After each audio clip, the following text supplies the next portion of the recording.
Alors Jean, tu peux me dire ce que c'est comme arbre à côté de toi? Lui, c'est un châtaignier D'accord, qu'on a planté en 2006. ok, Il a quand même bien poussé, il n'a pas perdu son temps. d'accord. Il mesure combien à peu près Ah bah là, il fait pas loin de la dizaine de mètres quand même.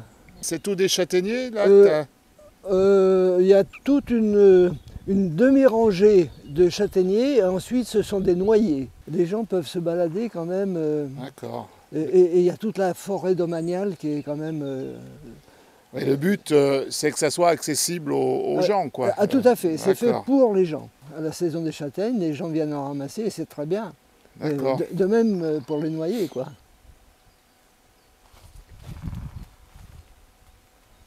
C'est un cerisier qui a été semé, j'imagine, par les oiseaux ou par un passant qui était en train de manger des cerises. Et nous l'avons laissé pour faire éventuellement une démonstration de greffage en couronne. D'accord. Donc vous allez, Pour tu vas mettre une autre variété, quoi, une ou dessus. plusieurs autres variétés, manière de montrer aux gens qu'on peut modifier un petit peu la récolte des fruits sur un arbre. La parcelle avait été un peu négligée pendant quelques années parce que des circonstances de l'association et de la commune qui sont chargées l'une et l'autre de l'entretien, de faire vivre cette parcelle. L'association elle s'appelle comment? La forêt fruitière. Bon, ça indique tout. Ouais. Elle est basée sur Elle est Cluny? basée sur le clunisois. D'accord. C'est une association de loi Loi 1901? 1901, oui, qui a déjà 31 ans cette année. Et son but premier, c'est donc, comme tu dis, la forêt fruitière. La forêt fruitière, c'est de produire des fruits à destination de tout le monde. D'accord. Chacun peut venir se promener et ramasser des fruits quand il y en a. Vous avez élagué les arbres On là? a élagué les arbres, oui, D'accord. pour permettre au tracteur de passer pour broyer un petit peu les ronces. Et il va même broyer les branches que nous avons coupées. Ok. Ça fait du BRF. Du BRF, c'est quoi? Bois raméal fragmenté. D'accord. Ce sont les rameaux des arbres, de tous les végétaux D'accord. qui poussent ici, qui retournent à la terre. Ok. Hein, il n'est pas question de faire brûler quoi que ce soit. Ce qu'on voit par terre, c'est les comment t'appelles ça, les enveloppes des châtaignes? Les bogues de châtaignes, oui.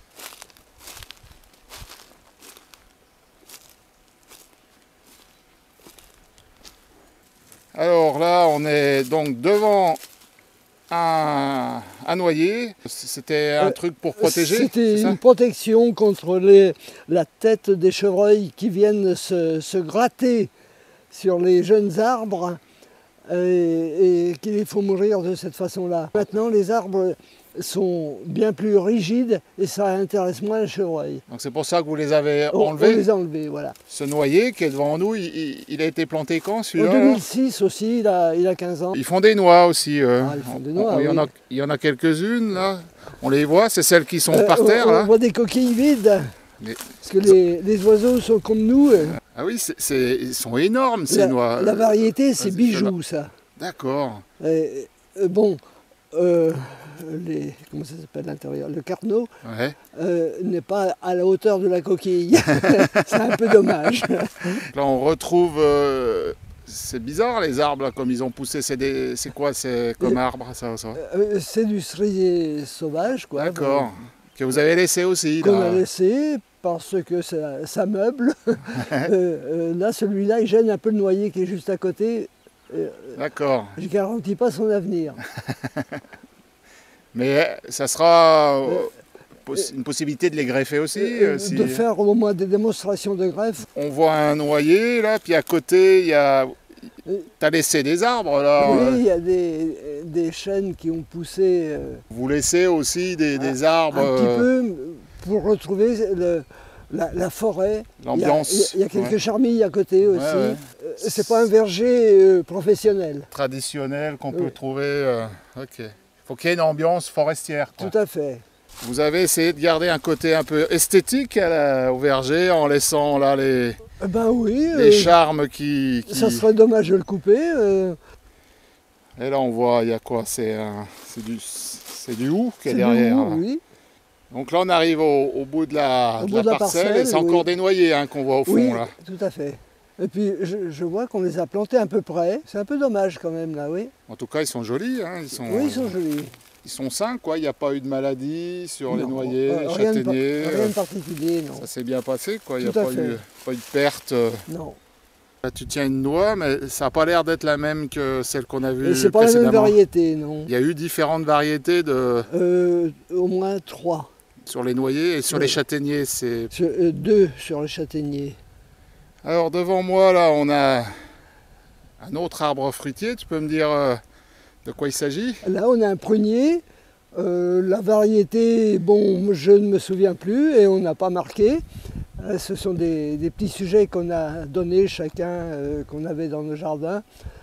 Et là, ils se mettent en fleurs, on est début mars. Ça y est, Espérons que, ça gèle pas. que les gelées ne vont pas sévir. Ouais, on voit bien qu'il est, ça y est, il débourre quoi. Oui. On a un pommier devant nous, là, qui a pas mal poussé aussi. On avait un pommier, la greffe était à ce niveau-là, le sujet greffé est mort, et c'est le porte-greffe Qui a poussé. qui a poussé. On reconnaît la variété du porte-greffe à l'émission de racines à la base. Donc là il faut recommencer quoi, il va falloir regreffer. Il faut regreffer, oui. Ce que tu appelles le porte-greffe, il peut donner des fruits aussi quoi. Mais Oui, mais sans intérêt, hein. C'est du D'accord. M106, tu vois, c'est pas... c'est pas le but. Non, c'est un pêcher, D'accord. bientôt en fleurs aussi. Dans une semaine, ça devrait être joli. Et donc là elles sont quoi, rouges, roses les... La pêche, c'est de la pêche de vigne, alors c'est assez aléatoire. Donc celui-là il a voulu vivre parce que on voit comme il a poussé, là il est tordu, il a vraiment voulu s'en sortir. Quoi, hein. Vraiment, oui, il a mis de la bonne volonté. On aurait dû marquer le nom de la variété au pied de chaque arbre, Le temps passe et puis... mais ça n'a pas été fait. C'est pas trop tard. Oui. Hein. Puis je pense qu'après on peut les reconnaître hein, quand même. Quand il y a des fruits, oui. Ouais. C'est un cerisier. Donc celui-là c'est pas un cerisier sauvage comme ceux qu'on a vus avant. Non, quoi. non, c'est des cerisiers greffés. D'accord. Qui donne des cerises. Oui, normalement. Et ça invite les gens à venir se promener dans le coin. Là j'imagine, oui. Oui, et de découvrir la forêt. Le petit discret, ce serait quoi? Un cognacier, ça pousse doucement. On va faire de la, comment on appelle ça, de la pâte de coin. La pâte de coin. Bon, il va pas faire de coin tout de suite quand même celui-là peut-être. Ah, c'est assez... La mise à fruit est assez longue, oui. Mais c'est pareil, la même âge que les autres, planté en même temps? Oui, c'était planté aussi en 2006. D'accord, ouais, donc il a poussé lentement, il prend son temps. Ouais. La surface, c'était combien, tu m'as dit? La surface, c'est 1 hectare à peu près. Et puis la composition, alors il y a des châtaigniers, des noyers, les deux, c'est 60 et quelques individus. Au bord du chemin, les autres fruitiers, il y en a une petite quarantaine maintenant. D'accord. Qui sont très variés, pruniers, pommiers, Okay. il y a même un pêcher. Ouais, on a vu un cognacier. Un cognacier, voilà. Ok. Et tout ça, c'était planté en 2006. Hein, 2006, oui. Okay. On a rajouté ceux qui manquaient en 2007. D'accord. Rappelle-moi un peu le nom de la sauce et les buts un peu de l'association qui a mis en œuvre ça. Là. Elle s'appelle la forêt fruitière. Et les buts sont contenus dans le titre. Dans la forêt et pour produire des fruits. Avec cette utopie du président fondateur qui était René Lamy-Perret, qui avait un petit peu d'avance sur son temps. Il voulait vraiment produire des fruits pour l'alimentation, mais au niveau mondial carrément. C'est une belle utopie, quoi. C'est une belle utopie, oui. D'accord. Qui est en train de prendre corps, quand même. Ouais. Donc là, ce que vous avez fait, les gens, ce que tu me disais, ils viennent ramasser les fruits. C'est ça, c'est tout à fait libre, il n'y a pas de péage, il n'y a pas de balance. Ok, donc ça c'est un peu le pourquoi du comment du projet quoi, oui. Et de l'association. Et c'est aussi ça qui plaît. Ouais. Les gens s'intéressent de plus en plus aux fruitiers. On en greffe quand même beaucoup. Ouais. Il y a quelques années, on en greffait, pendant la bourse au greffon, un peu plus de 1000 chaque année. D'accord. Les gens s'intéressent Les gens s'intéressent vraiment aux à arbres ça. fruitiers. Oui. Quoi. Pour conserver des variétés de leur grand-père, Ouais. ou pour installer des variétés qu'ils trouvent intéressantes. Donc vous, la petite subtilité, c'est que c'est un verger, entre guillemets, forestier. Là, c'est le territoire communal de Cluny. Hein, c'est sur ça la commune de Cluny, oui. Ce qui est un atout touristique pour le Clunisois aussi. Une promenade ici, c'est très agréable. Alors Jean, on se retrouve cette fois-ci chez toi dans ton verger. Voilà, le verger qui a une convention, enfin c'est pas le verger qui a la convention, c'est moi, avec la forêt fruitière. Les arbres sont à ma femme et à moi, mais nous devons à la forêt fruitière tous les greffons possibles et des fruits pour la fête de la pomme en octobre, pour montrer aux gens les variétés de pommes qu'il est possible d'avoir ici. J'ai 200 arbres et 80 variétés à peu près. Tout confondu sur les pommiers poiriers? Oui, tout confondu. Ah ouais. Et les noms sont marqués afin de ne pas devoir retourner au bureau chaque fois que je veux un greffon, ou alors quand les gens visitent, parce que c'est un lieu ouvert. Ça me fait très plaisir quand il vient des gens pour chercher des greffons, des fruits quand il y en a, ou seulement pour visiter ou demander des conseils de taille, etc. Tu peux me dire ce que c'est cet arbre? C'est un amandier, une variété relativement récente, avec un nom anglais que j'ai complètement oublié. Est-ce qu'il fait des fruits? Il fait peu de fruits parce qu'il fleurit trop tôt et il y a bien des gels printaniers ici qui bousillent tout, quoi. Là, tu n'as pas fait une tentative d'en introduire en forêt? Ça t'aurais peut-être pas le droit, non, de mettre des amandiers dans le verger forestier? Tu sais pas? Je sais pas, mais c'est une bonne idée. Hein. Ouais. Ouais. Je sais pas. On est ouvert à tout. Ouais. Je sais pas si les forestiers vont l'autoriser. Oui. Là, tu es allé beaucoup plus loin. Tu peux me dire ce que c'est comme arbre là? Un hachis. Un hachis, d'accord. Croisement entre la pomme et la poire. C'est une curiosité. D'accord. Comme goût, ça se rapproche plus de la betterave que d'un fruit. C'est pour le fun, quoi, l'arbre. Oui, tout à fait, oui.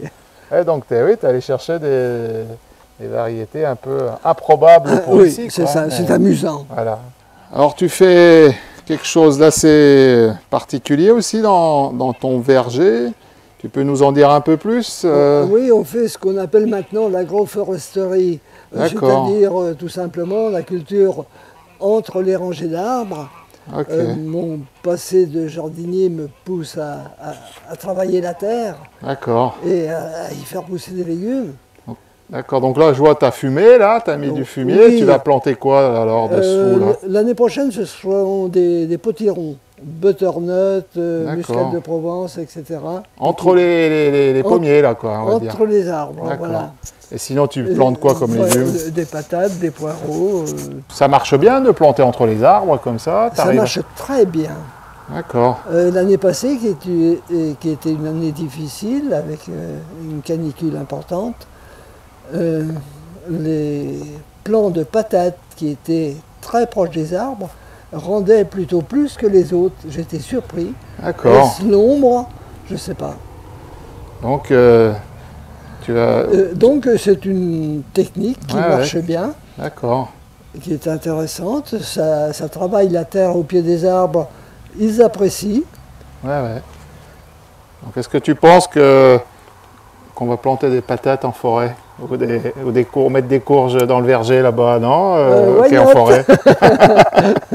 On n'en est pas encore là, quoi. Mais... On n'en est pas là, mais... Parce que finalement, il y a des arbres, il y a un sol qui est riche, le sol forestier est souvent riche.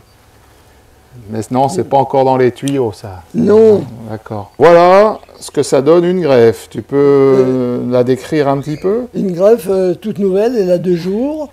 C'est une greffe en incrustation, celle-ci. Sur un porte-greffe de cognacier. Et c'est une poire Marguerite Maria, le nom de la variété. D'accord. qui est une bonne variété aussi. Donc en gros, là, tu mets le greffon qui est la partie supérieure et Le greffon sur le porte-greffe, la connexion est là, elle est maintenue par un élastique qui se dégrade dans l'année, donc on n'a pas à s'en occuper. La greffe, c'est en fait le rapprochement d'une variété que l'on veut sur un porte-greffe qui est bien établi localement, qui va déterminer la vigueur de l'arbre essentiellement. Ok. Donc là, bon, ben, tu le fais chez toi en pot, mais comme ce que tu me disais là sur les cerisiers sauvages dans le verger, ça sera ce type de travail que tu vas faire. Oui, en place. D'accord. Sur place là-bas, tu vas amener les greffons là-bas. Oui. Et là, en forêt, ce sera de la greffe en couronne parce que les troncs sont plus gros. Alors Jean, tu m'as montré beaucoup de choses ce matin. Donc ce qu'a fait l'association sur les vergers forestiers, ton verger à toi. J'aimerais que tu me dises un peu, que tu me parles un peu de ton rapport à la forêt que tu connais, qui est d'ici. C'est quoi la forêt pour toi, quoi? La forêt, vaste programme. la forêt est très présente dans le coin. Ouais. Là, on est où? On est sur sur Donzy, qui fait partie maintenant d'un village, d'un nouveau village, de 4 villages rassemblés, qui s'appelle La Vineuse. Ok, donc là, on est où? On est à côté de Cluny, c'est ça? On est à 12 km de Cluny. Ok, d'accord. Et donc la région est très boisée. Le bois sert pour faire des charpentes, mais aussi pour le chauffage. D'accord. On a beaucoup utilisé de tout temps, mais maintenant je continue à le faire pour chauffer la maison et chauffer la serre ici. Là, la serre est chauffée au bois. Et chauffée au bois déchiqueté. D'accord. Et donc c'est... Et ça fonctionne parce que je vois qu'il y a un citronnier derrière toi, donc ça veut dire que... Oui. On aime bien cultiver des arbres qui ne sont pas forcément locaux. Hein. Mais, voilà, il y a des superbes citrons. Et je vois un oranger qui se met en fleurs. Dans quelques jours, c'est très parfumé l'oranger en fleurs. Le citronnier aussi d'ailleurs. Et ça produit aussi des oranges? Oui, on a mangé des oranges. Ok.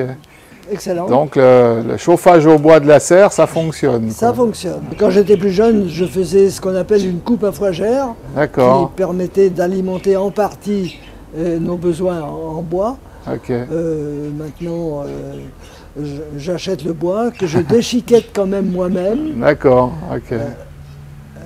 Et des paysagistes m'apportent du bois broyé, ce qui leur évite de les déposer à la déchetterie.